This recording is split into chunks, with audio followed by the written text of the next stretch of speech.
ಇವ್ರು ಅದಕ್ಕೆ ಯಾಕೆ ಇವತ್ತು ಪ್ಯಾಂಟ್ ಶರ್ಟ್ ಹಾಕೊಂಡ್ ಬಂದಿದ್ದಾರೆ, ಸೀರೆ ಉಟ್ಕೊಂಡು ಬರ್ಬೇಕಾಗಿತ್ತು. ಇವ್ರು ಯಾಕೆ ತಾಳಿ ಹಾಕಿಲ್ಲ, ಮದುವೆ ಆಗದೆ ಇದ್ರು ತಾಳಿ ಹಾಕ್ಬೇಕಿತ್ತು. ಅವ್ರು ಯಾಕೆ ಸರ್ ಫೋನಲ್ಲಿ ಮಾತಾಡ್ತಿದ್ದಾರೆ, ಫೋನಲ್ಲಿ ಮಾತಾಡಬಾರ್ದಾಗಿತ್ತು, ಫೋನ್ ಕೆಳಗಡೆ ಇಡಬೇಕಾಗಿತ್ತು. ಈ ರೀತಿ ನಾವು ಬರೀ ಬೇರೆಯವರ ಆಕ್ಷನ್ಗಳ ಬಗ್ಗೆನೇ ಯೋಚನೆ ಮಾಡ್ತೀವಿ ಹೊರತು ನಾವೇನ್ ದಬಾಗ್ತಿದ್ದೀವಿ. ಅಪ್ಪ ಇಲ್ಲ, ಅಮ್ಮ ಇಲ್ಲ, ಇನ್ನೊಂದಿಲ್ಲ, ಮತ್ತೊಂದಿಲ್ಲ, ಬರೀ ನಮ್ಮ ಜೀವನದಲ್ಲಿ ಏನೇನು ಇಲ್ವೋ ಅದ್ರ ಬಗ್ಗೆ ಅಷ್ಟೇ ಯೋಚನೆ ಮಾಡ್ತೀವಿ ಹೊರತು ಅರ್ಚನಾ ಅವ್ರಿಗೆ ದೇವರು ಯಾವುದೋ ಒಂದು ಚಿಕ್ಕ ಕೊರತೆಯನ್ನ ಕೊಟ್ರು ಅದನ್ನ ಮೀರಿ ಅಷ್ಟು ಆತ್ಮವಿಶ್ವಾಸದಿಂದ ಅವರೇ ಒಂದು ಪದ್ಯವನ್ನ ರಚನೆ ಮಾಡಿ ಇಷ್ಟು ಜನದ ಮುಂದೆ ಆತ್ಮವಿಶ್ವಾಸದಿಂದ ಹಾಡಿದ್ದಾರೆ ಅಂದ್ರೆ that is her self control. ಏನ್ ಮಾತಂತ ಹೇಳಿದ್ರಿ ಸರ್ ನೀವು? Really hats off sir, hats off.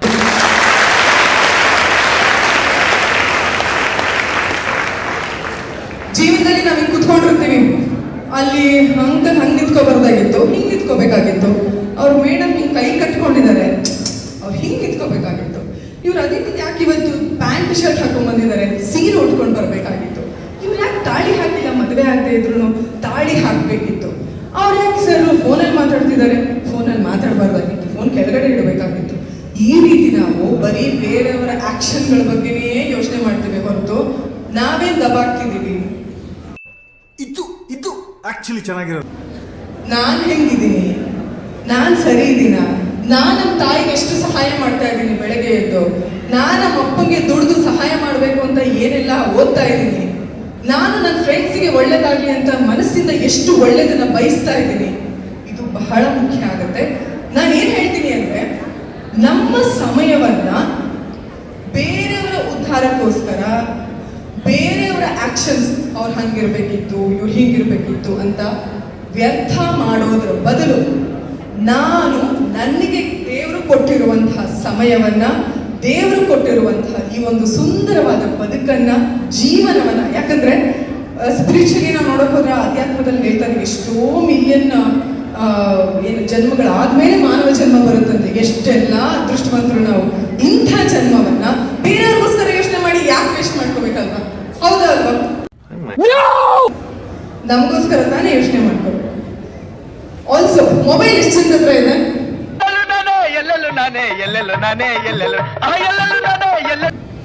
Mobile ಎಷ್ಟು ಜನದ ಹತ್ರ ಇದೆ ಅನ್ನೋದಕ್ಕಿಂತ ಎಷ್ಟು ಜನ ಯೂಸ್ ಮಾಡ್ತೀರಾ, ದಿನ ಎಷ್ಟು ಜನ ಬಳಸ್ತೀರಾ ನೋಡ್ತೀರಾ. ಸುಳ್ಳು ಹೇಳ್ಬಾರ್ದು, ಸುಳ್ಳು ಹೇಳ್ಬಾರ್ದು. ಮಕ್ಕಳು ದೇವ್ರ ಸಮಾನ ಅಂತಾರೆ, ಸುಳ್ಳು ಹೇಳ್ಬಾರ್ದು, ಆಯ್ತಾ? ಆಲ್ಮೋಸ್ಟ್ ಆಲ್ ಎಲ್ಲರೂ ಅಲ್ವಾ? ಆಯ್ತು, ಅಪ್ಪ ಇಳಿಸ್ಕೊ, ಕೆಳಗೆ ಇಳಿಸ್ಕೊ. ಇದಕ್ಕೆ ಪ್ರೈಸ್ ಕೊಡಲ್ಲ ನಾನು, ಕೆಳಗೆ ರೆಡಿನಾ? ಓಕೆನಾ? ನಾನು ಇವಾಗ ಮಾತಾಡ್ತಿರೋದೆಲ್ಲ ನೀವು ಕೇಳಿಸ್ಕೋಬೇಕು. ಲಾಸ್ಟಿಗೆ ನಾನಿವತ್ತು 10,000 ಬಹುಮಾನ ಕೊಡ್ತೀನಿ. ₹1 ₹2 ಲಂಚ್ ಹೋಗಿದ್ದ ಗೊತ್ತಾ? ಓಕೆನಾ? ಮೊಬೈಲ್ ಅಂದ ತಕ್ಷಣ ಮೊಬೈಲ್ ಅನ್ನೋದು ಒಂಥರ ಬೆಂಕಿ ಇದ್ದ ಹಾಗೆ, ಆಯ್ತಾ? ಕಿವಿಲಿ ಗುಗ್ಗೆ ಪಗ್ಗೆ ಇದ್ರೆ ನೀಟಾಗಿ ಕೇಳೋದೇ ಇಲ್ಲ. ಏನಂದೆ ಇನ್ನೊಂದ್ಸಲ? ಬೆಂಕಿಯಿಂದ ನಾವೇನ್ ಮಾಡ್ಬೋದು, ಅನ್ನನೂ ಬೇಯಿಸ್ಕೋಬಹುದು, ಒಂದು ಮನೆಗೆ ಬೆಂಕಿನೂ ಹಚ್ಬೋದು ಅಲ್ವಾ? ಈ MTV ಸಿಟಿ ಯುಗದಲ್ಲಿ ಖುಷಿಯಾಗಿರುತ್ತೆ.